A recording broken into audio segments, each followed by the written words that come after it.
오늘 저희 주신 하나님의 말씀은 요한 1서 2장 7절부터 11절까지의 말씀입니다. 신약성경 389페이지에 있습니다. 요한 1서 2장 7절부터 11절까지의 말씀입니다. 살아계신 하나님의 말씀을 봉독하겠습니다. 사랑하는 자들아, 내가 새 계명을 너에게 쓰는 것이 아니라 너희가 처음부터 가진 옛 계명이니 이 옛 계명은 너희가 들은 바 말씀이거니와 다시 내가 너희에게 새 계명을 쓰노니 그에게와 너희에게도 참된 것이라. 이는 어둠이 지나가고 참빛이 벌써 비침이니라. 빛 가운데 있다 하면서 그 형제를 미워하는 자는 지금까지 어둠에 있는 자요, 그의 형제를 사랑하는 자는 빛 가운데 거하여 자기 속에 거리낌이 없으나 그의 형제를 미워하는 자는 어둠에 있고 또 어둠에 행하며 갈 곳을 알지 못하나니 이는 어둠이 그의 눈을 멀게 하였음이라. 아멘.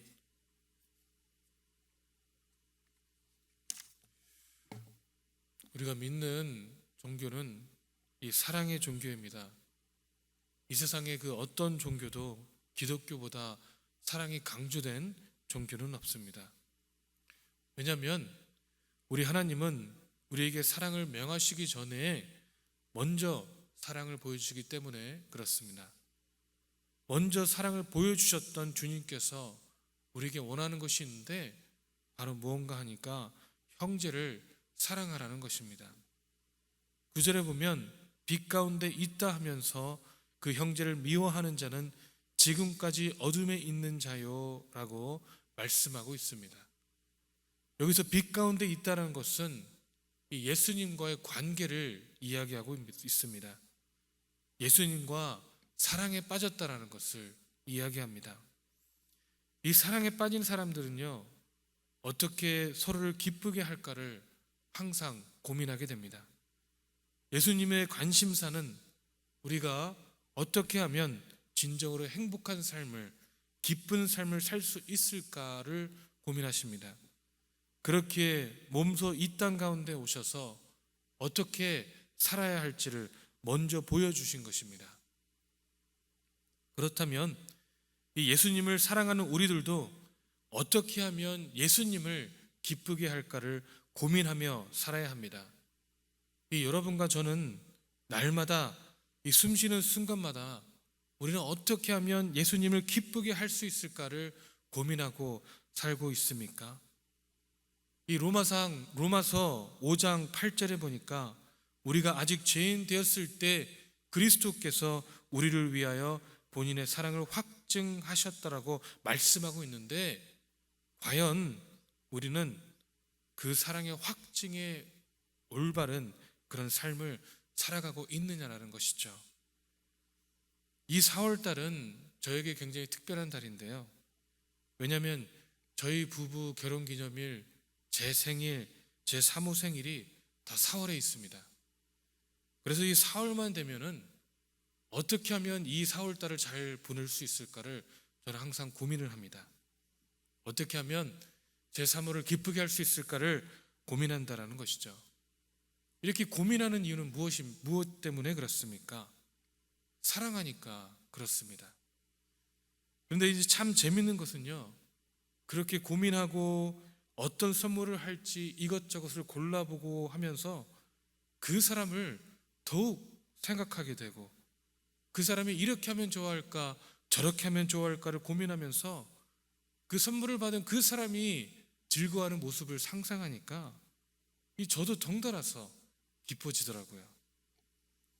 우리 가족, 우리의 친구, 우리 주변에 있는 사람들이 기뻐할 것을 상상하면서도 우리의 삶이 즐거워질 수 있는데, 그렇다면 우리 구주 되시는 그리스도를 기뻐할 것을 그려보면서 그것을 실천하기에 노력하면 산다면 우리의 삶이 얼마나 풍성하고 기쁨에 넘치는 삶이 되지 않겠습니까? 바로 우리가 이런 삶을 살고 있다는 증거는 우리가 형제 자매를 사랑하는 데 있습니다. 이 예수님과 빛 가운데 있다고 말하면서 우리의 형제를 미워한다면 우리는 거짓말을 하는 것이고 아직도 어둠에 있는 삶입니다. 이 11절에 그의 형제를 미워하는 자는 어둠에 있고 또 어둠에 행하며 갈 곳을 알지 못하나니 이는 그의 어두움이 그의 눈을 멀게 하였음이니라. 아멘 이라고 말씀하십니다. 이 어두움으로 눈먼 사람들은 이 사물을 올바르게 분별하는 능력을 잃어버리게 됩니다. 이것은 심각한 문제입니다. 이 예수님을 믿는데 내 마음에 미움이 있다면 이 우리 주님과의 관계에서 문제가 있는 것입니다. 왜냐면요, 이 미움은, 이 어두움은 어둠의 영, 이 미움의 영에서 오기 때문에 그렇습니다. 아마도 우리는 이런 말씀을 들으면서 맞아, 사랑해야 해, 미워하면 사단에 속는 거야 라고 하면서 한편으로는 또 마음 한켠에는 그런데 미운 짓을 하니까 미워하지 라고 생각이 들기도 합니다. 그런 생각이 드는 것 괜찮습니다. 저도 이런 동일한 마음이 있습니다. 그런데 여러분, 이 이쁜 짓을 하는 사람을 이뻐하는 것은 당연한 겁니다. 그러나 미운 짓을 하는 사람을 사랑하는 것이 바로 사랑입니다. 예수님께서는 우리가 이쁜 짓을 했기 때문에 우리에게 사랑을 베푸신 것이 아닙니다. 지난주에도 말씀드렸지만 예수님께서는 본인을 3번이나 부인하고 저주했던 베드로를 다시 찾아가서 오히려 사랑을 베푸셨습니다. 여러분, 만약 우리 교회가 다른 곳에서 우리 마음을 힘들게 하고 또 우리가 미워하는 마음이 생기는 사람들이 있다면 아마도 그것은 하나님께서 우리에게 그 형제 자매를 위해 더욱 기도해 주라고 하라는 거룩한 사명이 아닐까요?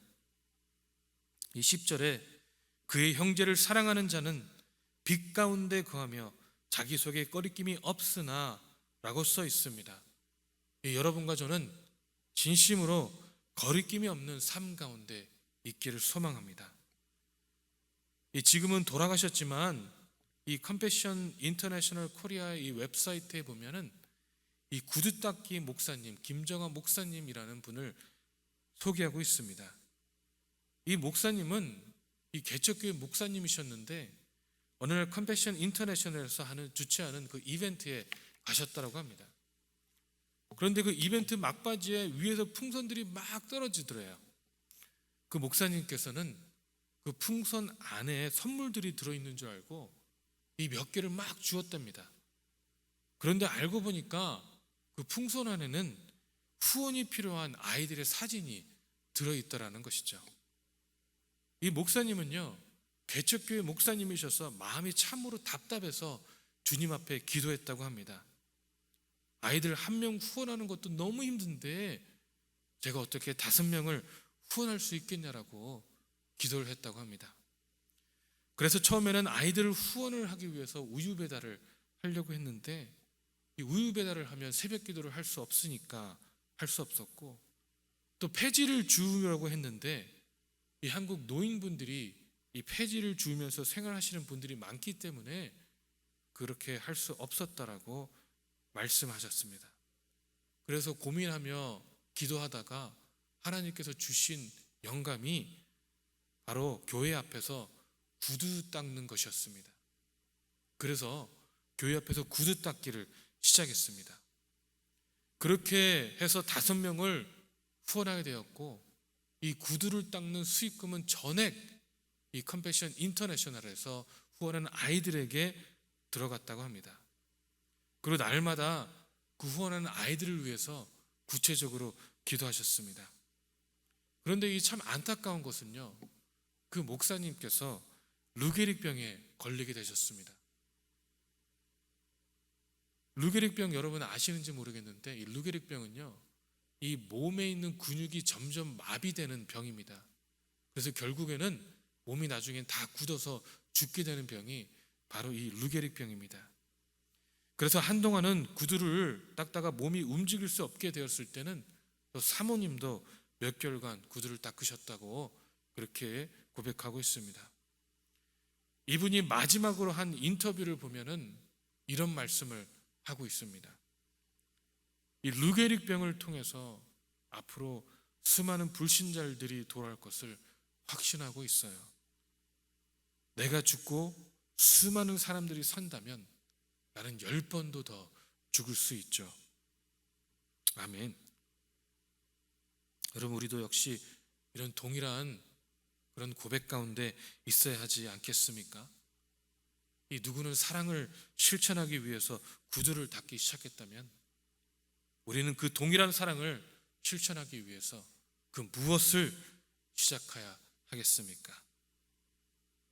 오늘 말씀에 이 새 계명에 대해서 이야기를 하며 8절에 내가 다시 너희에게 새 계명을 쓰노니 그에게와 너희에게도 참된 것이라 이는 어둠이 지나가고 참빛이 벌써 비침이니라. 아멘 이라고 말씀하셨습니다. 이 사도 요한은요, 죄악과 무지, 증오 등 이 어둠에 가득 찼던 이 세상에 그리스도가 참 빛으로 오셨음을 이야기하고 있습니다. 아무리 어둠의 기세가 등등하다 할지라도 빛 앞에서는 전혀 힘을 쓸 수가 없습니다. 그리고 참 빛이 오셔서 우리에게 모범을 보이신 예수님은 우리가 서로 사랑하라고 말씀하고 있습니다. 이 참비로 오신 예수님께서 우리에게 사랑으로 본을 보이시며 서로 사랑하도록 명령하셨다라는 것입니다. 그래서 이 빛 가운데 거하는 사람들은 서로 사랑하도록 힘을 써야 합니다. 여러분, 우린 이미 진리 가운데 살고 있습니다. 왜냐하면 성경은 이미 어둠이 지나갔다라고 말씀하고 있습니다. 그리고 이미 우리에게 참된 빛이 비치고 있다고 말씀하십니다. 여러분, 우리의 삶은 비친 삶입니다. 아무리 어둠이 빛을 덮으라고 해도 덮이지 않습니다. 내 안에 여전히 미움이 남아있다면 우리 안에 그리스도와의 관계 속에서 회복이 필요한 것입니다. 그럴 때일수록 우리는 빨리 십자가로 돌아가면서 주님과의 관계를 회복해야 합니다. 예배를 드리는 것만으로 끝나는 것이 아니라 예배를 통하여 하나님의 말씀을 들었다면 그 말씀을 생활 속에서 실천해야 합니다. 하나님과 관계를 다시 돌아보시며 주님 가운데 나아가는 오늘 하루가 되기를 주님의 이름으로 축원합니다. 기도하겠습니다. 사랑의 하나님, 예수 그리스도께서 이미 우리를 위해 십자가에 돌아가셨고 그 사랑을 몸소 실천하셨고 또 그 실천하셨기에 우리에게 그 사랑을 행하라고 명령하고 계십니다. 아버지, 그런데 우리가 삶을 살아가면서 이 세상 가운데 이 풍파에 아버지 우리 스스로가 넘어지고 또 내 마음 가운데 믿음의 씨앗이 싹트고 아버지 우리가 진정으로 사랑하지 못할 때가 너무나 많음을 아버지 다시 한번 고백합니다. 아버지, 이 시간에 부르짖기 원하는 것은 내 안에 그리스도가 넘쳐나므로 내 안에 오직 말씀이 넘쳐나므로 내 안에 오직 그리스도의 사랑이 넘쳐나므로 이제는 아버지 그 사랑을 능히 전파할 수 있는 그 사랑을 아버지 내 삶 가운데 능히 드러날 수 있는 아버지 그런 하나님의 자녀들이 될 수 있도록 인도하시고 축복하여 주시옵소서. 그리하여 아버지 이 세상에 아버지 정말 이 병든 세상에 상처받은 이 세상 가운데서 진실로 진리가 무엇인지를 보여주고 아버지 참된 사랑이 무엇인지를 기꺼이 증거할 수 있는 우리 한 사람 한 사람 될 수 있도록 주님 역사하여 주시옵소서. 아버지 오직 그리스도만이 우리 안에 살아있을 수 있기를 간절히 소망하며 살아계신 예수 그리스도 이름으로 기도했습니다. 아멘. 하늘에 계신 우리 아버지여, 이름이 거룩히 여김을 받으시오며 나라의 임하옵시며 뜻이 하늘에서 이루어진 것 같이 땅에서도 이루어지리이다. 오늘날 우리에게 일용할 양식을 주옵시고 우리가 우리에게 죄 지은 자를 사하여 준 것 같이 우리의 죄를 사하여 주옵시고 우리를 시험에 들게 하지 마옵시고 다만 악에서 구하옵소서. 대개 나라와 권세와 영광이 아버지께 영원히 있사옵나이다. 아멘.